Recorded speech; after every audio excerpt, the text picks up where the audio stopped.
In the early 1990s, the national carrier of the UK, British Airways, would be embroiled in a highly publicised scandal known as Dirty Tricks, a covert campaign to undermine the rapidly growing Virgin Atlantic through hacking into Virgin's booking systems, impersonating Virgin staff to deceive passengers, and planting damaging stories in the press. However, once the affair was uncovered following an investigation by various organisations, it culminated in a sensational libel case during 1993, in which British Airways was forced to issue a public apology and pay millions in damages, with the scandal becoming a landmark example of unethical corporate conduct and a defining moment in the battle between a dominant legacy airline and an audacious upstart. In June 1984, Virgin Atlantic Airways operated its maiden transatlantic service, flying from London Gatwick to Newark, New Jersey, with this airline being the brainchild of British entrepreneur Richard Branson, already known for his adventurous business ventures and flamboyant image, and from the outset, Virgin Atlantic positioned itself as a challenger to the entrenched giants of the aviation industry by offering a fresh, customer-focused approach to air travel. Virgin would rapidly distinguish itself from its competitors by introducing a number of innovative features, including in-flight entertainment systems for all passengers, which was a novelty at the time, and a higher standard of onboard service that combined style with informality, while Branson, with his trademark charm and calculated sense of showmanship, became an intrinsic part of the airline's branding. To ensure his image was inseparable from Virgin's, he would often engage in publicity stunts, making bold statements in the press, and embodying the airline's rebellious customer-first ethos, while Virgin Atlantic marketed itself not only as a more enjoyable alternative to the stuffy experience offered by traditional carriers, but also as a brand with personality. This strategy proved effective in winning over passengers, especially those flying transatlantic routes between the UK and North America, and by the late 1980s, Virgin Atlantic's growing presence on these highly competitive and lucrative routes began to cause concern within British Airways, which, at the time, was emerging from its transformation into a privatised company. Under the leadership of Lord King and Sir Colin Marshall, the airline was seeking to position itself as a world-class commercial carrier, but Virgin's steady rise, its disproportionately strong media presence, and its appeal among younger affluent travellers posed a visible threat to BA's dominance. Initially, British Airways dismissed Virgin as a minor player, considering it a noisy but ultimately insignificant upstart, though this view changed drastically during 1990, when that summer, in the midst of the Gulf War, Richard Branson made international headlines by sending a Boeing 707, hired from Omega Air Cargo but branded with the Virgin logo, to evacuate British nationals who were stranded in Baghdad after Saddam Hussein's invasion of Kuwait.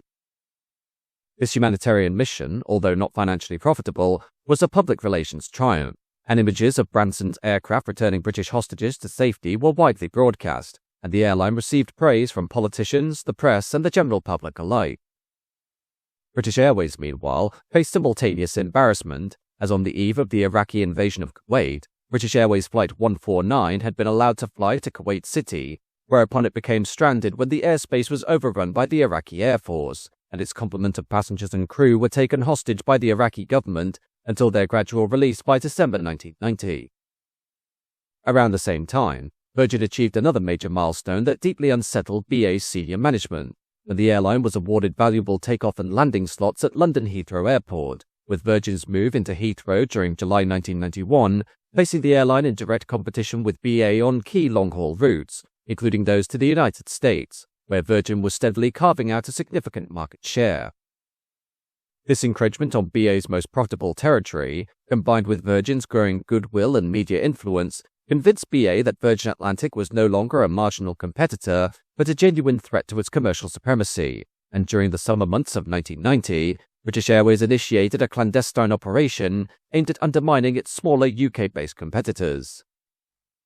The scheme was formally launched during a discreet internal meeting held behind closed doors at Gatwick Airport, with those in attendance including members of British Airways' helpline team, a group of staff originally employed to offer assistance to elderly travellers and provide support to passengers transferring between flights, with their role, up to that point, having been primarily customer service orientated. At the meeting, Jeff Day, the senior manager in charge of special services and sales at Gatwick, addressed the helpline staff with a striking departure from their previous mission, and with unambiguous clarity, he instructed the team to shift their focus away from assisting passengers and instead to begin targeting rival airlines, namely Dan Air, Air Europe, and most crucially Virgin Atlantic, The objective was simple but deeply unethical: to obtain private and commercially sensitive data on the operations of these competitors, particularly flight performance and passenger information, with the method by which this data was to be collected relying heavily on internal access to the British Airways booking system known as BABS, through which Virgin, like many other airlines at the time, leased a section of this central reservation system, making it technically vulnerable to misuse by BA insiders. Members of the helpline team, such as Sajid Khalifa, were taught to use their standard BA access codes to discreetly retrieve information, and through these codes and simple commands, they were able to view key operational data about Virgin services, including flight schedules, opening and closing times of flights, delays, and crucially, the number of passengers booked to fly on specific routes, with the most valuable insights coming from Virgin's transatlantic service between Gatwick and Newark.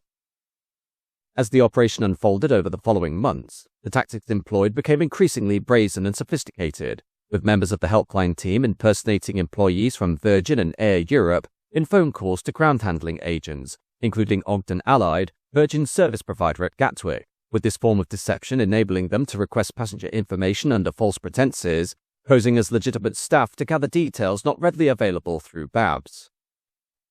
During each shift, the helpline members compiled the information they had acquired and documented it on pre-prepared forms specific to each airline, with these forms being sealed in brown envelopes and personally handed to a supervisor at the end of the day, with the following morning seeing the envelopes be collected by Jeff Day himself, further indicating that this campaign was not an isolated initiative, but a coordinated operation sanctioned by the higher management.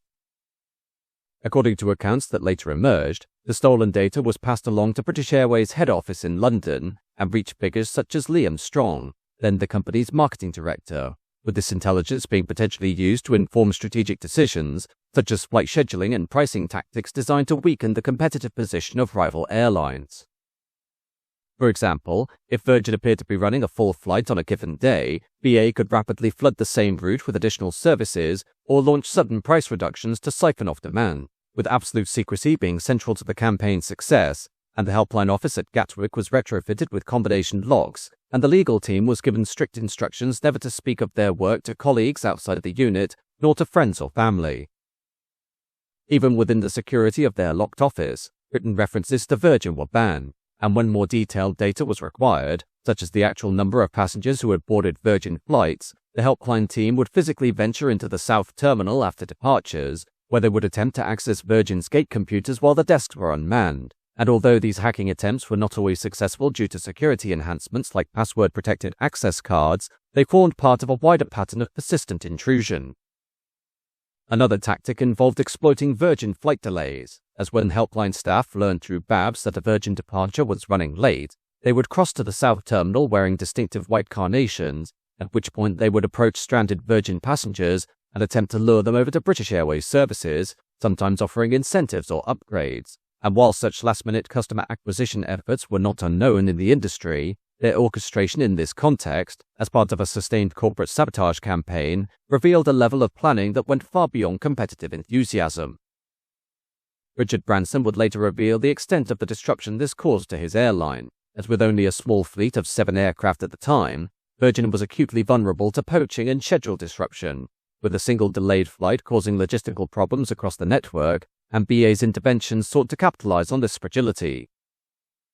According to Branson, it was only thanks to the financial support of other Virgin Group ventures that the airline was able to withstand the pressure, as had Virgin Atlantic been an isolated enterprise, the damage inflicted by British Airways during this period might have led to its collapse.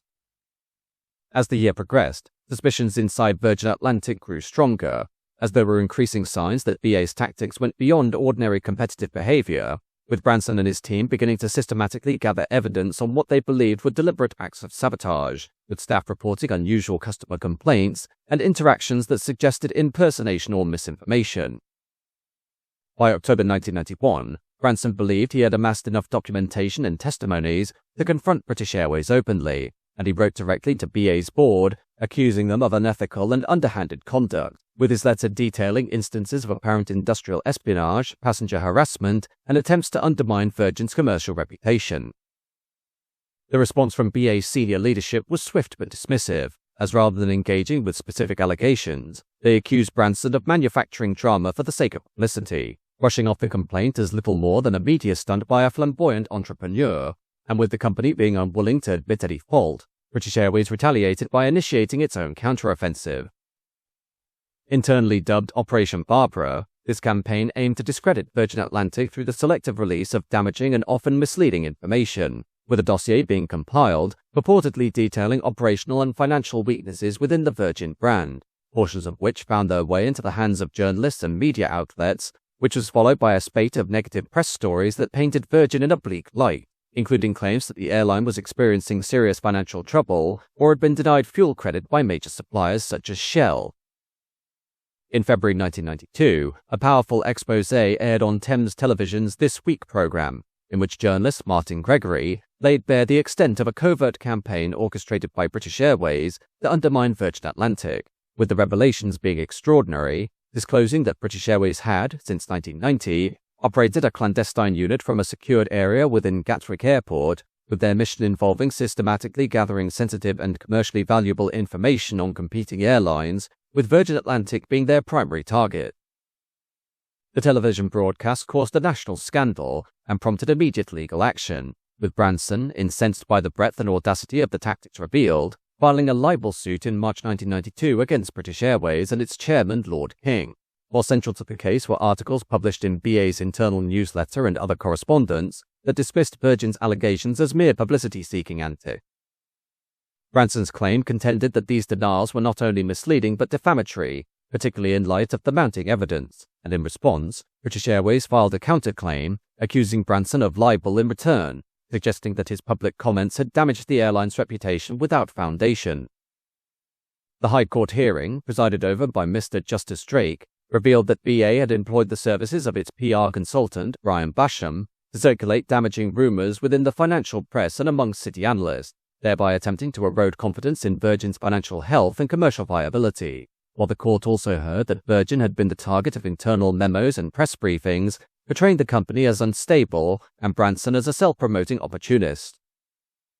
As the court case progressed, the momentum began to shift in Virgin's favour, and through legal disclosure, an array of internal documents and witness testimonies emerged, corroborating Branson's original claims, with former employees from British Airways beginning to speak out, detailing how they had been instructed to carry out the campaign and conceal its nature from other parts of the organisation. On January 11, 1993, British Airways agreed to a substantial financial settlement that marked the dramatic conclusion of one of the most acrimonious libel disputes in British aviation history, with the airline conceding to pay £500,000 in personal damages to Richard Branson and an additional £110,000 to his airline, while on top of this, BA agreed to shoulder the full burden of legal costs, which are estimated to exceed £3 million. Despite the formal resolution of the UK proceedings, the dispute continued to echo internationally, and in April 1993, just months after the libel case was settled, Branson filed a $325 million lawsuit against British Airways in a United States court, with this legal action accusing BA of violating antitrust laws by using its dominant market position to stifle competition on transatlantic routes, with this American case dragging on for several years before being ultimately dismissed in 1999. The consequences of the affair rippled through British Airways leadership, and in June 1993, just 5 months after the High Court settlement, Lord King announced his retirement from the company, stepping down 6 months earlier than expected, while several senior executives also faced internal investigations as the company sought to restore credibility following the damaging revelation. For Virgin Atlantic, the saga represented both a threat and a triumph, as although the airline posted an operating loss of £9.3 million for the financial year ending in October 1993, the public fallout from the Dirty Tricks affair significantly enhanced its profile and bolstered its image as a daring underdog fighting an entrenched corporate giant. The financial damages awarded to Branson were used not for personal gain, but to reward the loyalty and perseverance of his employees, and he distributed the money among Virgin staff, referring to it with characteristic flair as the BA bonus, this gesture further strengthening internal morale and cementing Branson's reputation as a leader willing to stand by his workforce in the face of adversity. Although some attempts at reconciliation were made in the years following the infamous legal battle, the relationship between Virgin Atlantic and British Airways has remained, at best, wary, though in June 2000, Branson met with Rod Eddington, who had recently been appointed chief executive of British Airways, in what was seen by the media as a gesture towards burying the hatchet, with their meeting, held over tea, being intended to signal a new chapter in the relationship between the two airlines following a decade of antagonism. However, an enduring sense of caution has underscored the relationship between British Airways and Virgin Atlantic ever since, with November 2024 seeing Virgin Atlantic's current chief executive, Shai Weiss, speak candidly about his relationship with Sean Doyle, the CEO of British Airways, remarking that he had never met Doyle in a one-to-one setting and had no intention of doing so, while also admitting that the dirty tricks scandal remained a constant in the corporate psyche of the carrier for fear of being potentially caught out again. In the end, the dirty tricks scandal proved to be one of the most vivid demonstrations of corporate corruption and underhandedness within the aviation industry, illustrating how far the established carriers were willing to go to disrupt and destroy potentially lucrative competitors. Dirty Tricks was not unique in this regard, as only a decade earlier had the legacy carriers of Europe and North America banded together to bring about the downfall of Laker Airways and its highly attractive SkyTrain service, with the business model of Sir Freddie Laker and his eponymous no-frills, low-cost transatlantic alternative forming the basis of how Virgin Atlantic would operate in the future. However, British Airways' attempts at covertly destroying Virgin Atlantic backfired significantly, as once the revelations of their underhanded scheme were unveiled, public opinion rapidly shifted in favor of Virgin Atlantic as the underdog being hounded by the established giants, leading to management resignations, a substantial payout, and the severe reputational damage to Britain's flag carrier.